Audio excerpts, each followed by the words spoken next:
Salut à toi et bienvenue dans cette vidéo d'analyse technique, d'analyse globale de marché. Le 6 janvier, c'est la rentrée des classes, la rentrée des institutionnels et on va retrouver un marché certainement beaucoup plus agité. Parce que pendant cette période de vacances, on a eu certes une petite reprise sur le Bitcoin depuis Noël et une reprise un petit peu plus significative sur les altcoins, mais ça n'a pas été franchement de gros mouvements. Alors la semaine qui arrive, on peut s'attendre par contre à davantage de volatilité et tout ce que tu verras dans cette vidéo ne constitue pas un conseil financier, il s'agit simplement de l'analyse du marché que je fais à l'instant T, à toi également de faire tes propres recherches et de prendre tes propres décisions. Dans cette vidéo, on va analyser la situation sur le Bitcoin et son possible comportement dans les prochains jours.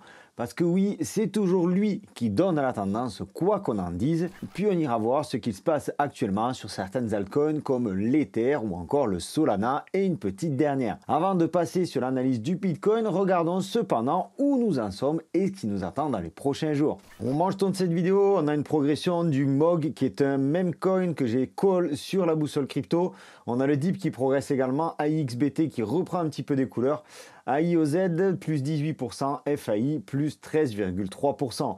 C'est pas forcément significatif, on est dimanche matin, il y a très peu d'activité sur le marché. On va revenir sur l'activité cette semaine, on a eu toujours cette narrative-là, des agents IA autonomes, donc FAI, Cerebro, le GOAT également, et c'est quelque chose qu'on retrouve également sur les datas mensuelles sur CryptoBubble, avec cette grosse progression de FAI plus 1186%. Intéressons-nous maintenant davantage au Bitcoin et ce qui s'est passé ces derniers jours. Tu le vois ici, le 19 décembre, on a eu une grosse sortie sur les ETF Bitcoin Spot et ça a duré pendant plusieurs jours. Tu peux le voir ici aussi, c'est peut-être un petit peu plus clair. Donc 19 décembre, moins 680 millions de dollars sur les ETF Bitcoin, moins 276 le 20 décembre, etc., etc. Et pour le dernier jour de cette première semaine de janvier, semaine qui n'était pas complète, on a quand même vu une entrée sur les ETF Bitcoin relativement exceptionnelle avec 908 millions de dollars qui ont été injectés sur le marché du Bitcoin. Pour faire un petit point sur ce que l'on a déjà vu par le passé, tu vois que le mois de janvier, le Bitcoin a une progression moyenne de 3,48% depuis 2013. On pourrait s'intéresser un petit peu plus en détail aux années qui ont suivi le halving, qui sont en général des années de bull run. Donc vu d'ici, ce sera l'année 2017 et l'année 2021. Tu vois qu'en 2021, on a eu une belle performance du Bitcoin avec plus 14%. Performance qui s'est poursuivie en février et en mars. Par contre, tu vois que pour 2017, ça a été moins 0,4%, c'est-à-dire pas grand-chose. Plus 23% en février et moins 9% sur le mois de mars. Le problème de ce mois de janvier 2025, c'est qu'il y a la prise de pouvoir, la prise de fonction de Trump le 20 janvier. Et je doute que d'ici là, il se passe vraiment grand-chose d'intéressant. Mais on va aller voir ça sur le graphique. Juste avant ça, on s'intéresse aux news macroéconomiques que l'on peut avoir cette semaine. Donc cette semaine, on a les PMI en France, c'est relativement négligeable. On a les PMI de services aux États-Unis, c'est pareil. Ce qui va surtout nous intéresser, c'est le mercredi 8 janvier avec les minutes de la Fed, donc le compte rendu de la réunion du FOMC de la Banque fédérale américaine. Ça, c'est mercredi à 20 h et il se pourrait que à ce moment-là, on ait un petit peu de volatilité sur les marchés. Je dis un petit peu parce que le lendemain, le 9 janvier, est un jour férié aux États-Unis. Donc tous les marchés financiers aux États-Unis seront fermés et on sait que quand les États-Unis ne travaillent pas, quand les marchés sont fermés aux États-Unis, eh bien on a très peu d'activité sur les marchés. On devrait donc, et ceci n'est pas un conseil financier, avoir une semaine relativement calme. Comme je te disais, la prise de pouvoir de Trump est le 20 janvier et la prochaine date de la réunion du FOMC, donc là où on devrait avoir une orientation sur les taux d'intérêt, se fera en suivant le 28 et 29 janvier. Donc d'ici là, finalement, il y a peu de chances qu'on ait vraiment de gros mouvements sur le marché. Pour ce qui est de l'analyse du Bitcoin, pour le moment, il n'y a pas grand-chose qui change. Certes, on a tapé cet ATH à 108 000 $. Ensuite, on a eu une consolidation assez intéressante. On a cette zone de support là à 90 000 $ qu'il est important, primordial de conserver. Si jamais on break cette zone là, on peut se retrouver avec un Bitcoin qui chute jusqu'aux 70 000, 73 000 $. Pour le moment, tant qu'on évolue dans ce range qui s'est dessiné, donc c'est-à-dire en dessous des 100 000 $ et au-dessus des 90 000 $, il peut très bien ne pas se passer grand-chose. De notre côté, on a un RSI qui est en trendline baissière. Donc tant qu'on n'aura pas non plus breaké de ce côté-là, c'est-à-dire tant qu'on n'aura pas passé cette zone-là, cette trendline ici, on ne retrouvera pas de continuité haussière sur le Bitcoin. Il se pourrait donc que l'on évolue dans ce range jusqu'à la fin du mois de janvier, c'est-à-dire à peu près jusqu'ici et jusqu'à la prise de pouvoir de Trump. On pourrait tout à fait avoir quelque chose comme ça jusqu'à la prise de pouvoir de Trump à la Maison Blanche. Il va donc falloir être patient et on va aller faire un tour du côté des altcoins pour voir si on peut faire certaines choses d'ici là. Maintenant, attention parce qu'on a quelque chose d'important qui se passe sur la dominance du Bitcoin. La dominance du Bitcoin, c'est cette valeur qui nous donne l'importance du Bitcoin par rapport aux autres crypto-monnaies. Donc on voit ici que le Bitcoin récupère 56,97% de l'ensemble des liquidités sur le marché des cryptos. C'est-à-dire que le Bitcoin représente à lui seul plus de la moitié de la capitalisation totale du marché des cryptos. Et cette dominance, elle est petit à petit en train de se retourner. C'est quelque chose qui arrive fréquemment au début de chaque bull run. La dominance du Bitcoin baisse, le Bitcoin lui continue de monter et c'est des capitaux qui vont se retrouver dans les altcoins. Je vais y venir dans un instant. On peut tracer rapidement quelques droites qui nous donnent une tendance. Donc on voit ici qu'on avait cette résistance haussière, qu'on a eu quelque chose qui ressemblait à un biseau qui aujourd'hui est en train de casser, qui a été retesté ici. Donc on devrait naturellement avoir une dominance qui chute.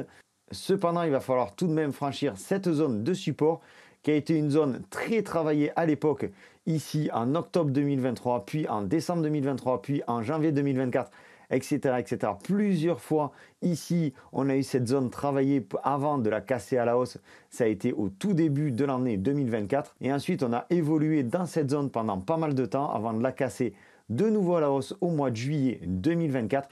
Donc cette zone-là pourrait être une zone de consolidation, une zone de stand-by, en quelque sorte, une zone de range. Donc on pourrait tout à fait avoir quelque chose comme ça pendant quelques temps avant de voir la dominance du Bitcoin totalement chuter. Et si cette dominance chute, ça peut être quelque chose d'intéressant pour nous. Ici, je te partage la market cap totale sans le Bitcoin, sans l'Ether et sans les stablecoins.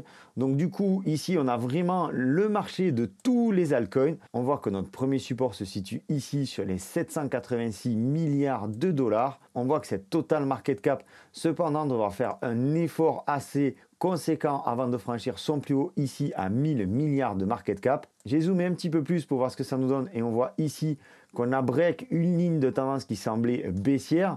Donc un retour sur cette ligne de tendance ici dans un premier temps avant de repartir à la hausse serait tout à fait à propos. Donc on pourrait espérer dans les prochaines semaines un transfert des liquidités du Bitcoin vers les altcoins, ce que l'on appelle la fameuse alt season.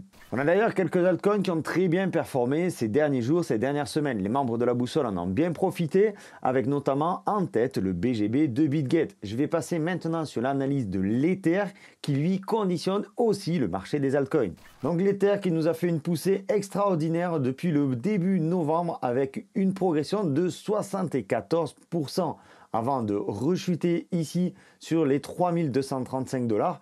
3235 $ qui semble être un nouveau support intéressant pour rebondir une énième fois avant peut-être de casser son plus haut. Donc on peut noter ici qu'on a une zone de support assez large mais très pertinente qui se situe entre les 2780 $ et les 3100 $. Zone de support qui peut être un petit peu plus précise si on la trace comme ça, c'est-à-dire les 3000 $. 3000 $ qui est aussi une zone de support psychologique. On se souvient ici de ce crash passager juste avant Noël, donc là le 20 décembre. On voit que l'Ether a bien rebondi depuis.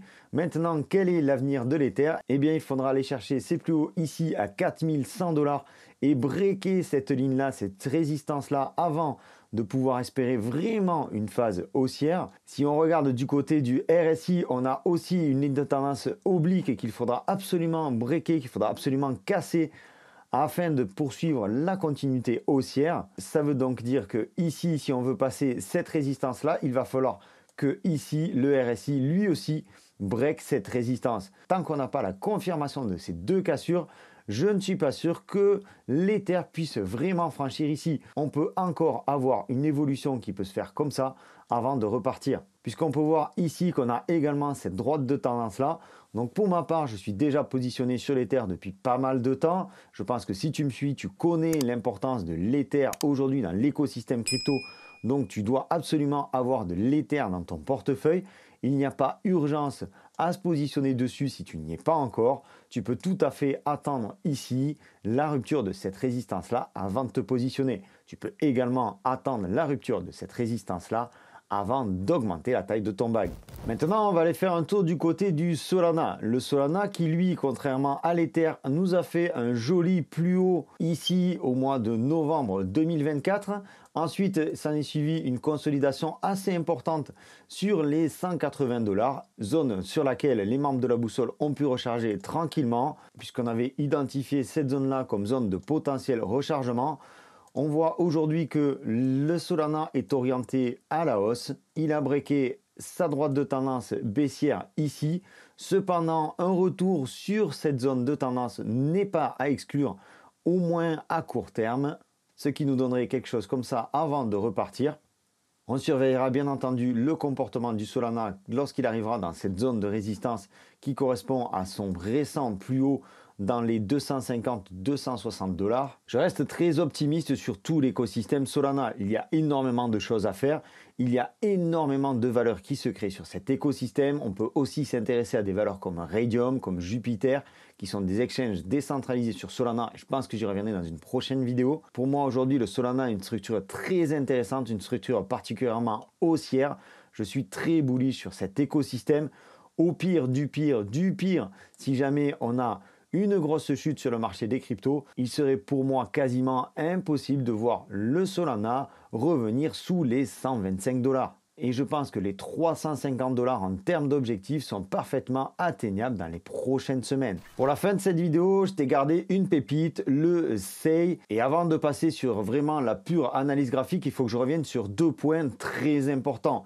Tout d'abord, le SEI se place dans une narrative très intéressante, la narrative des exchanges décentralisés, et promet de régler certains problèmes entre les exchanges décentralisés. Avec la période que l'on vit, notamment la loi MiCA et toutes les régulations qui arrivent, les exchanges décentralisés devraient prendre une nouvelle ampleur.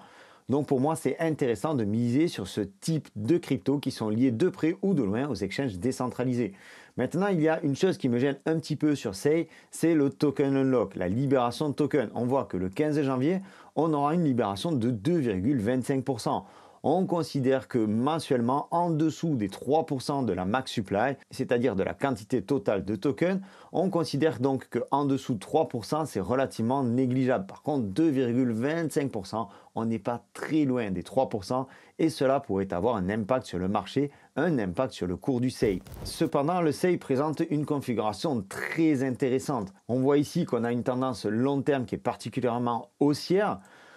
Chose que l'on pourrait croiser avec un triangle comme ceci. Certes, c'est fait un petit peu à l'arrache, mais c'est pour te donner grosso modo une idée de tout ça. Pour être parfaitement honnête avec toi, je trouve pas ça super pertinent, mais il faut quand même le prendre en compte. Surtout si ici, on break ce triangle, ce qui pourrait présenter une accélération haussière. Pour moi, on surveillera bien entendu cette zone ici, cette zone de résistance qui correspond au récent plus haut sur SEI, récent plus haut qui est à 0,7 $. Donc c'est un trade qu'on pourrait envisager en plusieurs fois. On pourrait se positionner dès aujourd'hui sur les 0,45, 0,50 avec un premier objectif qui est cette résistance ici qui devrait être à nouveau testée à nouveau avant un éventuel retour ici sur notre oblique haussière pour ensuite breaker cette résistance certainement lors de la phase parabolique du bull run. Bref, on a quand même des supports assez intéressants au sud avec donc cette zone d'à 0,40 ainsi que cette oblique haussière. Tout ça pour aller chercher dans un premier temps cette résistance ici avant d'aller chercher les plus hauts sur les 1 $, voire beaucoup plus comme je te le disais en phase parabolique. On peut noter également une augmentation des volumes significative depuis le mois de novembre sur SEI. Si vraiment vous voulez atteindre un point optimal pour rentrer sur le SEI, je vous conseille d'attendre que ici on ait notre RSI qui ait refranchi cette ligne-là, donc qui correspond au plus haut du 12 décembre. Pour moi, dès qu'on aura franchi cette ligne ici qui correspond au plus haut du 12 décembre, on devrait avoir une reprise haussière significative sur le SEI, ce qui serait alors le signal pour vraiment constituer un bag intéressant sur le SEI. Voilà, j'espère que cette vidéo t'aura apporté de nouveaux éléments. Je t'invite à me laisser en commentaire peut-être les cryptos que tu aurais aimé que j'analyse. J'en partage certaines autres sur la boussole crypto, bien entendu, tu l'as compris, c'est notre groupe privé, mais également sur le canal Telegram. Je te laisse tous les liens en description. Je te souhaite une excellente continuation. Je te donne rendez-vous dans une prochaine vidéo. D'ici là, prends soin de toi et de tes cryptos. Ciao!